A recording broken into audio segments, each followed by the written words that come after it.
ரஜீம் பிஸ்மில்லாஹிர் ரஹ்மானிர் ரஹீம். அன்பார்ந்த நேயர்களே, பலஸ்தீன் மீட்பு போர் 976வது நாளை எட்டியிருக்கிறது.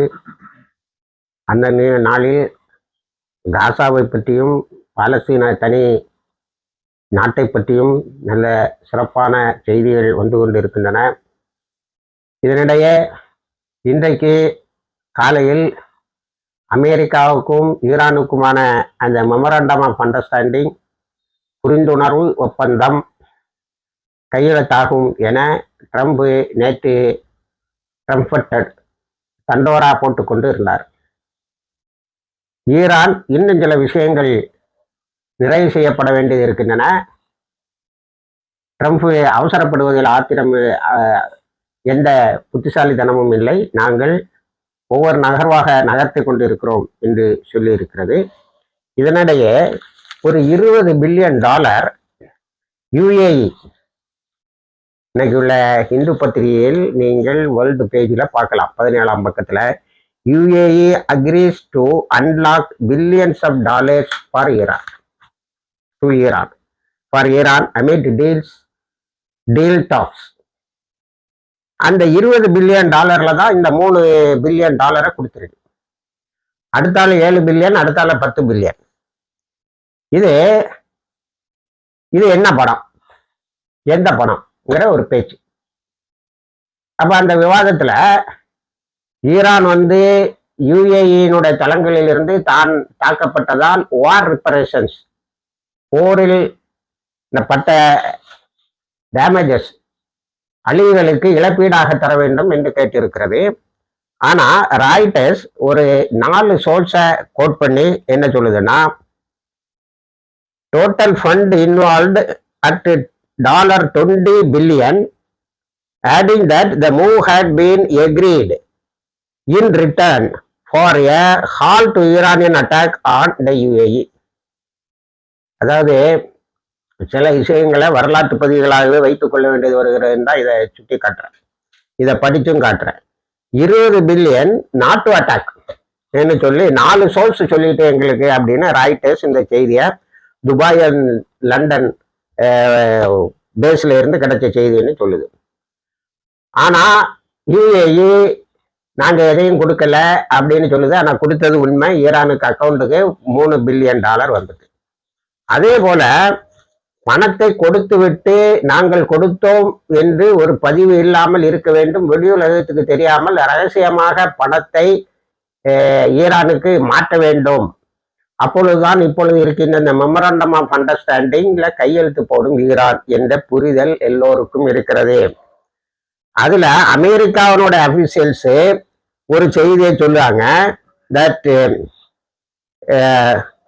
Trump has agreed to transfer 24 billion from Iranian frozen assets without any official announcement. இப்ப ட்ரம்ப்பும் 24 பில்லியன், மெமரண்ட முஸ்லிம் மானிட்டர் நியூஸ் படி 25 பில்லியன் ஈரானுக்கு மாத்திரம். ஆனா நாங்க எதுவும் அபிஷியலா அனௌன்ஸ் பண்ண மாட்டோம் சொல்லிருக்கேன்.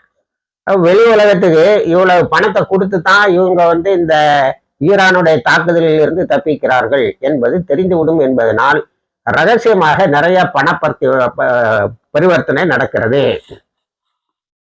அது கேட்டா இல்ல நாங்க ஒன்றும் கொடுக்கல என்று சொல்லக்கூடிய ஒரு பெரிய இது நடந்துட்டு இருக்கு. அப்ப ஈரான் தன்னுடைய அழிவுகளுக்கு, தனக்கு ஏற்பட்ட இழப்புகளுக்கு நஷ்ட ஈடை கல்ஃப் கண்ட்ரீஸ்ல வாங்குது. 1. 2வது, அமெரிக்கா ஒரேடியா சரண்டர் ஆகி 24 அல்லது 25 பில்லியன் ஈரானுடைய சொத்துக்களில் இருந்து டிரான்ஸ்பர் பண்ணுது. மெமரண்டம் ஆஃப் அண்டர்ஸ்டாண்டிங் கையெழுத்தாகும் போது சைமல்டேனியஸா பொருளாதார தடைகளும் நீக்கப்படும். இப்படி மகத்தான வெற்றியை நோக்கி ஈரான் போயிட்டு இருக்கு. இப்போ நம்ம என்ன பார்க்கணும்னு சொன்னா, நத்தியானுவோ இதுல சேர்க்கவே இல்லை, பேசவும் இல்லை, அவன்கிட்ட கன்சல்ட் பண்ணவும் இல்லை. அந்த குழந்தை கொல்லிகள்கிட்ட ட்ரம்ப் எல்லாமே தானா போட்டு ஒரு கையெழுத்தை போட்டு ஓடிடுவோம். ஐயா நியூக்ளியர் இதை பத்தி 60 நாளைக்கு பிறகு பேசிக்கிடுவோம். ஆனா பெரிய படோட்டமா நியூக்ளியர் டஸ்ட் கொஞ்சம் இருக்கு, அதை நான் போய் நடந்து போய் எடுத்துட்டு வந்துடுவேங்கிற மாதிரி ஒரு அறிக்கையை விட்டு ஒரு ஃபேஸ் சேவிங்ல தப்பிக்கலான்னு பாக்குறான். இத பெண்டகன்ல உள்ள எல்லா அதிகாரிகளையும் கண்காணித்து மொசாதை விட்டு கண்காணித்து அது ஒரு பிரச்சனை ஆகி இப்போ ஒரு சட்டமே கொண்டு வந்துட்டான் அமெரிக்காவில். மொசாதோடைய செயல்பாடுகள் டாப் பாலிசி மேக்கிங் பாடிகளுக்கு இருக்கக்கூடாது. அப்படி ஏதாவது தகவல் அதை எடுத்திருந்தா அதை தரணும்னா அதை நான் நேற்றும் தான் நாளும் காணொலியில் சொன்னேன். இவன் என்ன பண்ணானா, இது எப்படிடா டிஸ்டர்ப் பண்ணுறது, ஈரானுக்கு இப்படி பணத்தை அள்ளி கொட்டுறானுவான், ஒரே ஐடியா சரண்டர் ஆகிறானுவான் அப்படின்னு சொல்லிட்டு இந்த போர் நிறுத்தத்தை மொத்தமாக நம்ம இந்த எக்ரிமெண்ட்டை நாசம் பண்ணணும்னா சதர்ன் பெய்ரூத்தை தாக்கிட்டா போறோம்னு தாக்கிட்டான். அப்போ இந்த எக்ரிமெண்ட்ல மிக முக்கியமாக ஈரான் வந்து சேர்க்கிறது, இந்த எக்ரிமெண்ட் இன்க்ளூட்ஸ் லெபனான். சீஸ்ஃபயர் வந்து லெபனானுக்கும் அடங்கும். சதர்ன் லெபனான்ல நார்தன் இஸ்ரேல்ல நடக்கக்கூடிய சண்டை வேணா அப்படி இப்படி இருந்துட்டு போட்டோம். ஆனால் பெய்ரூத்தினுடைய புறநகர் பகுதிகளையோ பெய்ரூத்தையோ தாக்கப்படாது. இப்போ பெய்ரூத்தை தாக்கிட்டா திரும்ப ஈரான் நம்மளை தாக்கும், அப்போ இந்த ஒப்பந்தம் ஒன்றும் இல்லாமல் ஆயிரும் அப்படின்னு ஒரு பெரிய பிளாட்டை போட்டு தாக்கிட்டான். அதை எல்லா ஊடகங்களும் எல்லா இராணுவ நோக்கர்களும் சொல்றாங்க, இது எப்படிடா இந்த ஒப்பந்தம் கையெழுத்தாகாம பார்த்துக்கிட்டதுன்னு சொல்லி இவன் தாக்கிட்டான். யாரு, நெத்தன்யாஹூ பெய்ரூத்தை தாக்கிட்டான். ஒரு கட்டடம் இடிஞ்சிருக்கு, ஒரு 4-5 பேர் காயம்பட்டிருக்காங்க. இப்போ இந்த காயம் படலைங்கிறதே பேச்சு இல்லை. பெய்ரூத்தை தாக்கக்கூடாது, பெய்ரூத்தினுடைய சுபார்புஷ்ன்னு சொல்லக்கூடிய புறநகர் பகுதிகளை தாக்கக்கூடாதுங்கிறது எக்ரிமெண்ட்ல முக்கியமான பகுதியாக இருக்கும்போது, இப்போ காலிபாப் என்ன சொல்றாருன்னா, அமெரிக்காட்ட உனக்கு இஸ்ரேலை கட்டுப்படுத்தக்கூடிய வில்லும் இல்லை, கேப்பபிலிட்டியும் இல்லை, உனக்கு அந்த மன பலமும் இல்லை, உனக்கு இராணுவ ரீதியான பலமும் இல்லை. அப்படி இருக்கும்போது நாங்கள் ஒப்பந்தத்தில் எப்படி கையெழுத்து போடுவோம்? ஒப்பந்தத்தில் லெபனானை லெபனானுடைய பீரூத்தோடைய பகுதிகளை தாக்கக்கூடாதுன்னு நம்ம சொல்லியிருக்கும் போது அவன் தாக்குறான், அதை ஒன்னால தடுக்க முடியல, அதை கேட்க முடியலன்னு சொன்னா என்ன நீ வந்து எக்ரிமெண்ட்ல கையெழுத்து போட்ட பிறகு நான் கையெழுத்து போட்டா நீ தாக்கக்கூடாதுன்னு சொல்லிட்டு இருப்ப. அதனால தான் நாங்கள் சொல்றோம், உனக்கு you lack the will and capability to control Israel, அதனால கையெழுத்து ஆகாதுன்னு சொல்லிட்டாங்க. இப்போ அப்போ திரும்ப அடிக்கணும். இப்போ ஈரான் இது வரைக்கும் நான் திரும்ப அடிப்பேங்கிறத சொல்லலை, என்ன முடிவு எடுக்குன்னு தெரியல. இஸ்ரேலை திரும்ப இருக்க தாக்கும். நேற்று நான் ஃப்ரண்ட் லைன்ல வந்த கட்டுரையை கோட் பண்ணி சொன்னேன், இஸ்ரேலுடைய ஒவ்வொரு நகரமும் நரகமாகத்தான் இருக்கிறது, அவை காசா விட கேவலமாக போறணும். ஒரு ஃபீல்டு அனாலிசிஸு, ஒரு கள ஆய்வை நேற்று நான் படித்து சொன்னேன். நமக்கு இவரு செய்தியை மறக்கிறதுனால மேலை நாட்டு ஊடகங்களில் வரக்கூடிய செய்திகளை தான் நம்ம நாட்டு பத்திரிகை எடுத்து அப்படியே நடுது.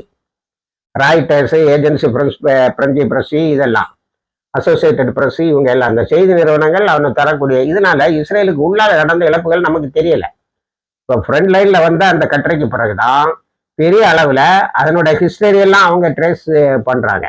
பண்ணி எல்லாம் சொல்றேன். அவங்கள்ட்ட அடிக்கடி சொல்லக்கூடிய புத்தகங்கள் எலோன் பாப்பீருடைய புத்தகமும் Rohan பர்னருடைய the rise to kill, அந்த டு ரைஸ் கில்ங்கிற அந்த புத்தகத்தையும் அவங்க கோட் பண்றாங்க. அப்போ இந்த மாதிரி ஒரு சூழ்நிலையில போர் திரும்பியும் தொடங்கினா ட்ரம்புக்கு பெரிய நெருக்கடி. ட்ரம்ப் பொருளாதார ரீதியாக அமெரிக்கா பெரிய அளவில் விழுந்துகிட்டு இருக்கு. அடுத்தது இவ்வளவு லாபம் ஈரானுக்கு கிடைக்கக்கூடாதுங்கிறது தான் ட்ரம்ப்போடைய நோக்கம். ஏன்னா அங்கே இருக்க எல்லாரும் கழுவி ஊத்துறான் ட்ரம்ப். என்ன 7 ஃப்ரண்ட் 8 ஃப்ரண்ட்னா எல்லா ஃப்ரண்ட்லையும் தோல்வி. உனக்கு இந்த சதன் லெவனால எதுக்கு சண்டை? நீ சும்மா ஒரு யுத்தத்தை நடத்தணுங்கிறதுக்காக நடத்துற, அதில் நித்தம் நம்மளோட ஃபோர்ஸ் நிறைய இறக்குறாங்க என்பதை சொல்லி இருக்கிறார்கள்.